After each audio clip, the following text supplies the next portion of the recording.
Golden retrievers of the internet, I salute you. We have a beautiful golden retriever poodle cross who could totally be joining your ranks, but we didn't get him to be on the internet. We got him to be a emotional support family pet for our two kiddos. Kia ora, hi, I'm Susanna and I'm based in Tamaki Makaurau, Auckland, Aotearoa, New Zealand, and I support those in our community by reviewing sensory products, experiences and supports for those with neurodivergent households or sensory processing differences, and I also talk about funding options available to them.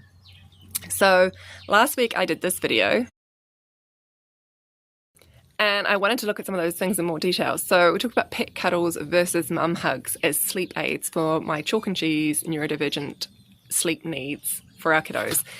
And it's a tricky thing with animals. Animals are not they're not cheap and they're not for everybody, and we were always very much into a furry pet household, but we could clearly see a need for it. So my daughter actually has another medical condition which would qualify her probably for a medical assist dog, but we didn't really consider it until both kids started burning out. And at that time, Assistant Dogs New Zealand Trust,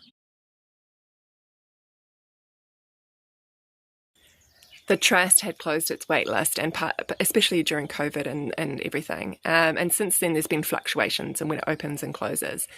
So we also looked at another service dog provider that was still going to cost $25,000. And with the changes in funding rules, you could no longer use your respite care funding to go towards the cost of paying for the training of one of these dogs. And we just went in a position, but we did look at a $25,000 one. They've since now closed down.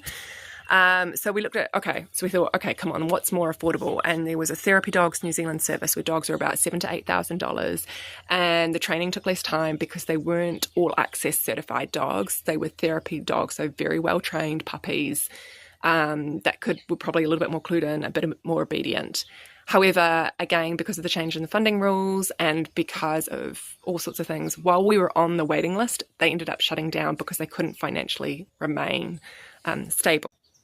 I'll be dropping a part 2 on this later today, but I did want to say, look, one thing that we found was really hard was thinking about breeds and making sure we got our dog from a reputable provider.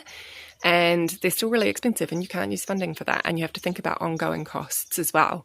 So that's definitely a disadvantage. But the advantages are we have this beautiful puppy who sure is a bit silly and who needs some more training, but who sleeps in our daughter's room and helps her sleep and is a great comfort to her. Part 2 later today. See you next time.